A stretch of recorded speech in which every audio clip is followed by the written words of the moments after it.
Всем привет в новом 2022 году. С вами я, Ева Эльфи, популярная актриса фильмов для взрослых, ну а теперь просто блогер, тиктокер и модель. В прошлом году гостями на моем канале были люди, связанные с секс-индустрией. В этом году я расширяю горизонты и решила попробовать что-то новенькое. Я спросила интересные вопросы у очень популярных блогеров, которых вы знаете. Я задала интересные вопросы популярным блогерам, конечно же, на свою тематику. Как думаете, какие это могут быть вопросы? Да, назови свои любимые порноактрисы.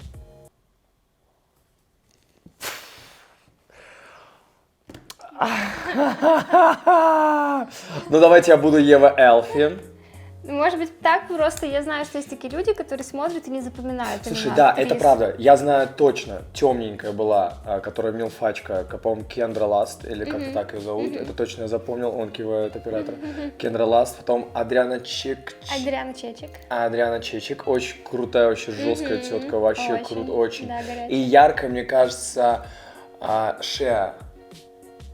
Как Шеа, Анчелотти, как ее, Ши, такая блондинка, то она с красной, с такими грудями, такая высокая, просто вся силиконовая наглухо. Окей, я поняла. Вот, это три, но самая прикольная из них, это, наверное, Кендра Ласт, мне нравится, у нее очень глаза такие сексуальные, очень, она такая, прям... Сейчас, господи, Мик Джаггер, есть такой? Он любимый. Том Круз тоже. Ну, это все старенькие все ребятки уже. А молоденькие? Может, девочкам нравится больше? Девочки мне нравятся, девочки мне нравятся. Вы же про актеров спросили, я почему-то про них сразу подумал. Ну, а у вас такие очень интересные там имена, что все, ну да, все сложно запомнить. Нет, вернее, наоборот, можно называть любой и попадешь, мне кажется. Поэтому Лора Квин, например. Да, хорошая актриса. Катя Перец, тоже ничего. Мне нравится Лана Роудс. Мне нравится... Открой заметку. У меня бывают проблемы, что я тоже не запоминаю имена порноактрис. Блять, то ли я говорю А сейчас. можно просто картинки? Не на порнхабе искать, а в гугле картинки. Мы поймем, она это или нет. Вот такая девочка. Ага. Я нашел видео. На Эльзу Джин похожа. Да, крутая. Я видела. Она еще похожа на Бэби Картер немножко. Такая сисястая большая. Так, и третья. Ну, может, у тебя Бэби, кто нет? Окей. Ну, это просто... Это не то, что она прям моя любимая. Я просто часто... Я помню, как ее зовут. Два ника. И я иногда такой, типа, блин, прикольно. Ну, мы тебя выносим за скобки, потому что это лизоблюдство ебаное.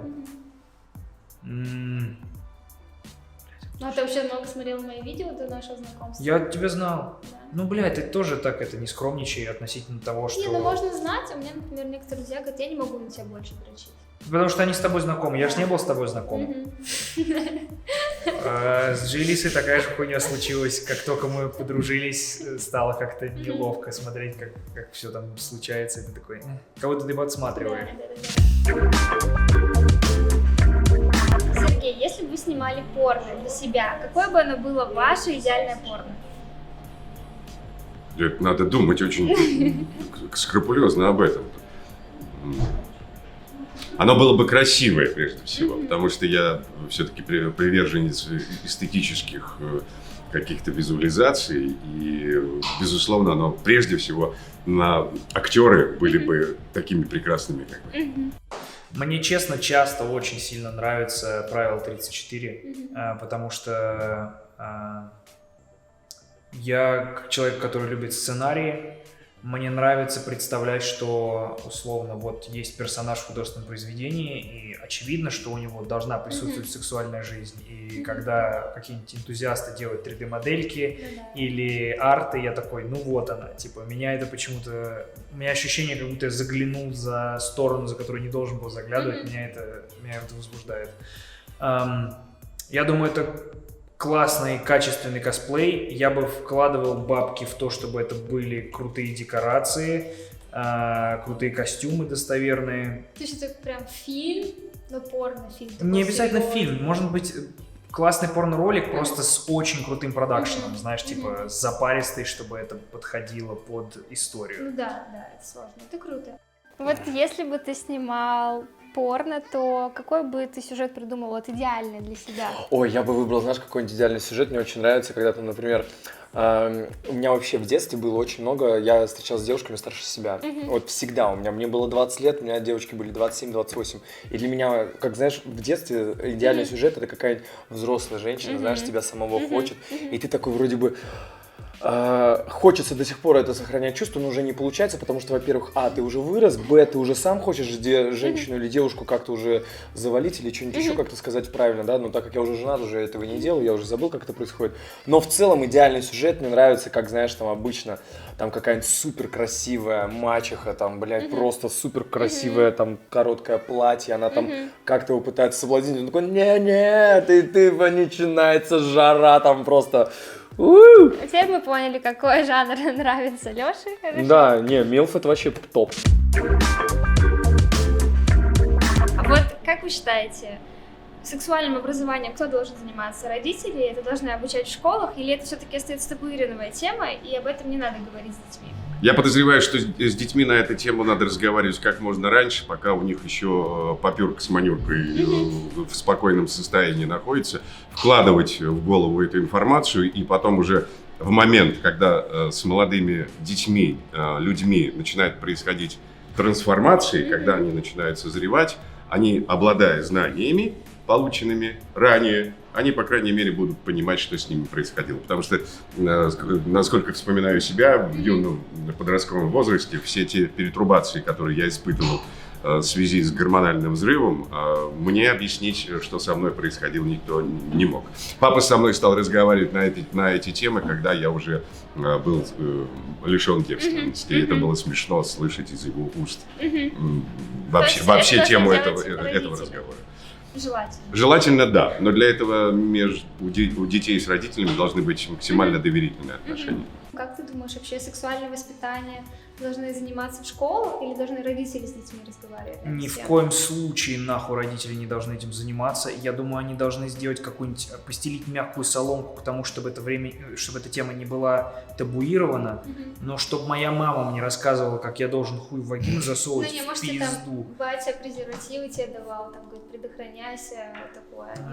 Не знаю. А в школах это, мне кажется, как? Ты считаешь, это нормально или это табу? Я думаю, сексуальное образование необходимо, потому что это в нашей стране люди считают, что сексуальное образование — это детей учат быть сексуальными. Если ты подрочишь, у тебя отпадет рука, да. И тебя накажет Бог. Мне мама когда говорила, что я матом ругаюсь, что земля трескается. Вот это такая же хуйня. Нет, это определенно нужно. Это, на мой взгляд, сократит количество нежелательных беременностей и в целом у парней в школе есть такая фигня, что мы очень много врем относительно того... Насчет секса? Да, конечно. Потому что ты начинаешь... Ты пытаешься впечатлить своих сверстников, и считается круто, если ты уже трахался. Один из моих одноклассников рассказывал нам историю, в очевидном возрасте, когда никто из нас не ебался, что... У него уже был первый секс, и мы такие, и как это произошло? И он понимал, что он был полноват, и он понимал, что обычная история не проканает. И он рассказал историю о том, что он в деревне спас девочку, которая упала в колодец. Он придумал историю. И она в благодарность за спасение переспала с ним. Это так по-сказочному, как сказка. Да, он посыпался на моменте, когда мы спросили у него, как выглядит пизда, и он не знал, что ответить, и мы такие, все, пока нахуй. Ты только что сгорел на несгораемой сумме. Вот. Спасибо тебе за вопрос. Очень искренне ответил. Спасибо. Я тебе немного задала вопросов, но они были классные. Спасибо. Спасибо. Смотрите наш подкаст. Да, подкаст будет здесь. Вот здесь. Вот. Хорошо, как ты считаешь, сексуальным образованием кто должен заниматься? Должны заниматься родители или, может быть, должны об этом в школе говорить? Или об этом вообще не должны говорить, это табу, и дети должны сами как-то это изучать? Я до сих пор помню, офигенный вопрос, до сих пор помню школу, 58-й параграф, это было по биологии, нам преподаватель сказал изучить это с родителями. Это для меня сейчас такой шок. Он не мог рассказать про беременность, про сперматозоидов и всего остального. То есть я настолько... Это был 7-8 класс. Сколько это нам, 13 лет было, да, уже? Ну, примерно так, То есть, да. ну, все мы все понимали прекрасно. Я не понимаю, почему в нашей системе вообще, родители не могут рассказать, потому что я узнал только про секс из порно. Только. А то, что там у брата были какие-то кассеты, я узнал, чего, откуда, куда надо, да, то есть, вот, у меня был страх огромный. Первый секс в моей жизни, это было очень страшно. Я не знал вообще, что происходит, для меня это был космодром. Я высаживался на Луну, я думаю, у всех так было, то есть, как бы это страшно. А родители почему-то не рассказывают об этом, и это очень странно. Это правда очень странно. Мне кажется, что я начну говорить об этом своей дочери, у меня дочь, и как бы там многие говорят, вот, ты типа будешь ее там беречь, и ни в коем случае я скажу, что прежде всего скажу, подруга, слушай, ты делай дела, ну, там, либо предохраняйся, либо знаешь, что могут последовать такие-то последствия. А про учебу 100% преподаватель должен как минимум объяснять вообще, что происходит, потому что я считаю, что многие проблемы в нашей стране, там, например, «Беременна в 16», суперпопулярное шоу, это происходит только от того, что ребята просто не знают, они просто хотят кайфануть. Многих заболеваний, да. Они просто хотят кайфануть, они не знают, что такое как предохраняться, они не знают, как это делать, то есть они не знают. И от незнания они, естественно, бегут, сломя голову, и как бы так происходит. Я считаю, конечно, должна быть образованность. Родители, конечно же, должны в школе рассказывать, по-любому какие-то брошюрки давать. Должна быть реально автомат с презервативами. Я считаю, что это вообще норм. Ну, реально, я уверен, что если стоял автомат с презервативами, если бы в аптеке... Да. И если в аптеке, например, бы не кричали, какие вам презервативы? Это было самое страшное в жизни. Дюрекс купить, блядь. Ты подходишь и говоришь, можно мне дюрекс? А какие вам? И ты такой...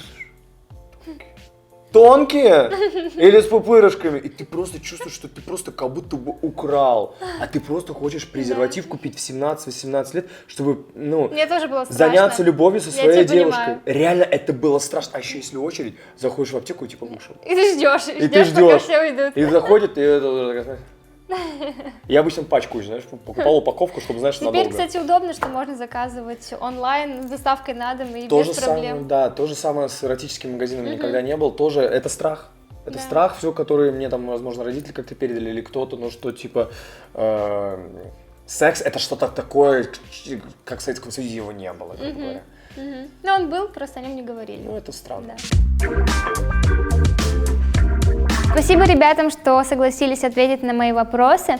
А вы не забывайте подписываться на ребят, все ссылки вы найдете в описании, и пишите вообще, как вам такой формат. Он для меня новый, мне он понравился, а каково вам? С вами была я, Ева Эльфи, ваша любимая актриса в фильмах для взрослых. Не забывайте подписываться, ставить лайк. Всех люблю, целую. Пока-пока.